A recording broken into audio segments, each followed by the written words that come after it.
The New Orleans Pelicans have been absolutely rolling lately, winning their last 6 games. And we got a guy, Anthony Davis, who I think is a pretty good example of a superstar that we take for granted because he's just never been on a team good enough to really make noise in the Western Conference. I mean, other people that you could fill in for that spot. I mean, I think Damian Lillard is a pretty unappreciated star, and he's been that for a while now. But Anthony Davis is easily a top 10 player in the league. He's easily the best big man in basketball right now. He's consistently putting up 28 and 12 pretty much each season. He is an absolute stud. He's never gotten the help he's needed. He has had slight injury issues, although I do think those injury issues are very overstated. He played over 70 games last year. He's on pace to do that again this year.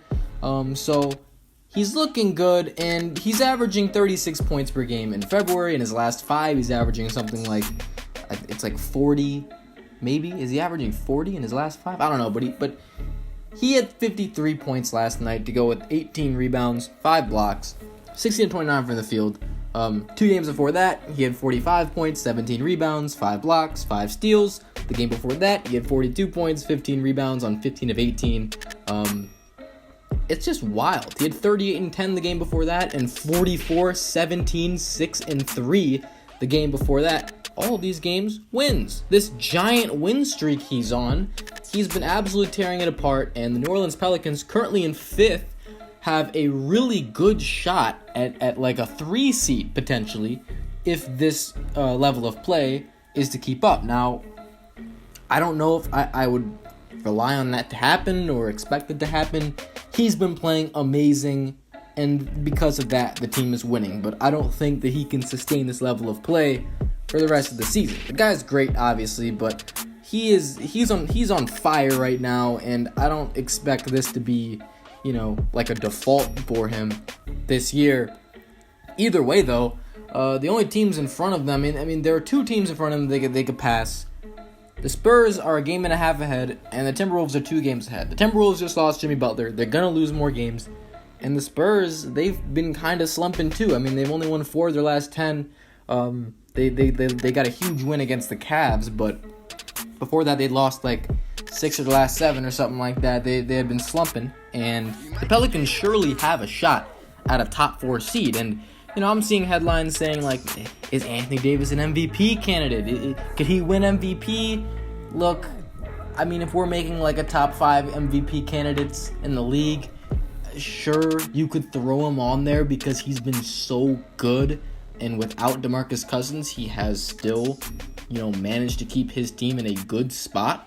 They're on a 6-game winning streak, which is awesome. And the way he's been playing down the stretch, the crucial part of the season, he has been fantastic. Now, still, James Harden, he's leading the league in scoring. He's top 5 in assists.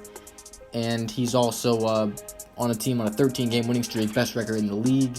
He's also been snubbed twice of MVP, so he's the lock, I would say. I can't see anybody else getting MVP that isn't James Harden. I know LeBron's having an amazing season, as he always does, but it looks like it's James Harden's award to lose at this moment right now. However, Anthony Davis, I mean, if we're not taking Harden, it's got to be between Anthony Davis and LeBron James. I mean, who else? Who else could take that from those guys, right? So I know a lot of people like to say Chris Paul as like a dark horse, but I don't know. I think Chris Paul isn't putting up explosive enough numbers to be recognized as an MVP this year. Now here's the real discussion of the video. Took me a while to get into this, but Anthony Davis as a top 5 player in the NBA. A lot of you guys might already have this as old news. A lot of you guys, you might be able to pick 5 guys ahead of Anthony Davis. For me, with the injury of Kawhi Leonard, this conversation gets a whole lot more interesting because at this point, I can't be assured that Kawhi Leonard is still as good as he was last year. We haven't seen him in a while, and he was playing in an elite level that was just incredible. For me, I was saying that he was a top 2 player last year before he got injured. He got injured, Kevin Durant won Finals MVP, Kawhi's been out ever since, basically, and A lot of guys have had monster seasons, and Kawhi Leonard's greatness has been kind of forgotten, but I'm not going to forget where I had him. Now, obviously, LeBron, Kevin Durant, Curry, and Harden are the 4 best players in the league right now. If we're not including Kawhi. And that 5th spot, I would reserve that for Anthony Davis or the Greek Freak. And at this point, I would probably take Anthony Davis over Giannis Antetokounmpo, at least right now. That's a very hard pick. However, Anthony Davis is such an unstoppable force. He's an absolute monster. He's never had a team that was really good enough, for him to make noise in the West. But now, Jrue Holiday is starting to play really well. He's getting a little bit of that help. He doesn't have a great team yet. He has a decent team around him.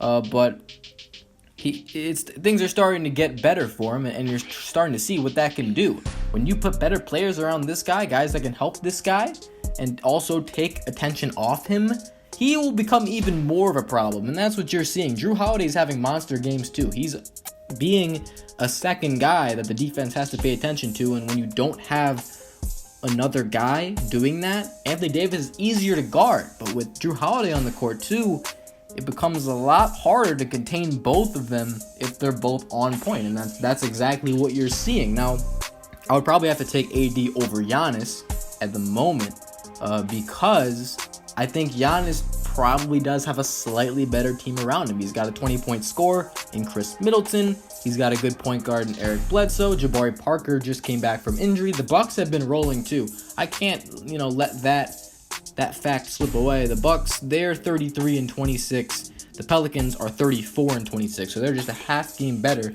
than the Milwaukee Bucks this season. But I think that what he's doing at this point in the season, the show he's been putting on, probably, inches him by Giannis. It's very, very close. I could see myself taking Giannis over AD in maybe a different scenario.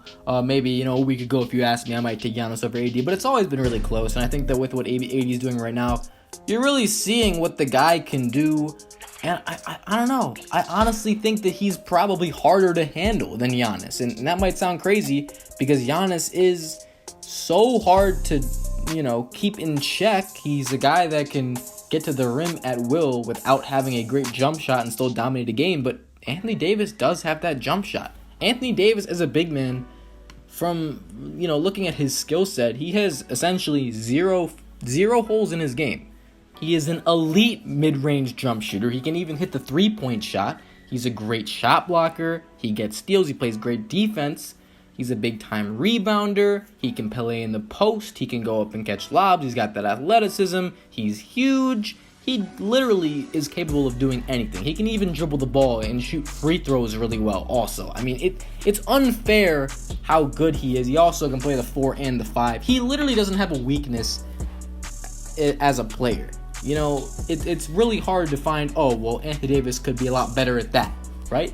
Giannis, you say, the shooting. The shooting is a clear weakness for Giannis Antetokounmpo. Although he's gotten better, he's still not a good three-point shooter, and Anthony Davis is. So that's one way to judge it as well. But, Russell Westbrook is another player I didn't mention. I would say Russell Westbrook is a tier below guys like Curry and Harden and Anthony Davis, just because I think Russell Westbrook is much more unreliable. He's kind of a stat padder. He shoots way too many threes for the shooting percentage he has. He's just not really the guy that you pick first when it comes to winning ball games. Yeah, he can stuff the stat sheet, and yeah, he might end up averaging another triple-double. That's great and all, but how much is it helping his team win? Look at his teammates, and I know maybe it's not his fault that Oladipo wasn't good last year and he's great this year, and Paul George and Melo are shooting not so great from the field this year. I'm not going to put all the blame on him, but I just feel like it's a little bit strange that, a lot of the players that he used to play with kind of get better, and players that star players that come to play with him, they're not typically as effective as they previously might have been. So, I can't say Russell Westbrook over Anthony Davis. Anthony Davis is an all-purpose big man that literally carries a team and makes them a whole lot better in every way. Anthony Davis doesn't weaken his team at all. There is no scenario in which Anthony Davis is a liability any point of the game. He literally is beneficial everywhere. Now, I also want to talk to end this video about Kawhi Leonard and if a healthy Kawhi Leonard is better than Anthony Davis, because I got 4 guys that I think I would probably have ahead of Davis, and that was LeBron, Kevin Durant, James Harden, and Steph Curry. Steph Curry, I would probably put as the closest to Anthony Davis. Honestly, people might call me crazy for that. I would probably have Steph Curry as the 4th best player in the league behind James Harden, KD, and LeBron, but he's probably the closest to AD. I still wouldn't put AD ahead of Steph Curry just because of what Steph Curry has shown us he's capable of. He is just that dangerous of a player. As a shooter, overall, I mean, it's Steph Curry. You know what he is, but Kawhi Leonard, I think, is what makes this conversation interesting, because he's like that 5th guy. You have a top 5 in the league, and I would say this is almost unanimous, but I think like everyone's top 5 players is pretty close to like Curry, LeBron, Durant, Leonard, and Harden when all those guys are healthy. I think that would probably be the most common top 5. Anthony Davis is knocking on that door, and so is Westbrook. Maybe for some people, I don't know if I would have him right there, but guys like Giannis and Davis and Kyrie Irving, maybe even Joel Embiid, because that guy's a fucking force too. But I think you get those 5 players, and that's your top 5. Anthony Davis, you can swap him out for maybe Kawhi Leonard right now because Kawhi's injured, but I clearly can't make a decision based on Kawhi Leonard because I don't know how well he's going to play. I don't know how good he's going to be. What if he comes back and he's still good, but he's not as good as he was before? If Kawhi comes back and he's as good as he was before, I don't think I'd have a choice. I'd have to take Anthony Davis out of the top 5 just because you got 5 players that are better. But otherwise, I think I would put Anthony Davis as a top 5 player. Let me know what you guys think. Is Anthony Davis a top 5 player in the NBA? Subscribe if you're new. I'm out. Thanks for watching, y'all. Peace.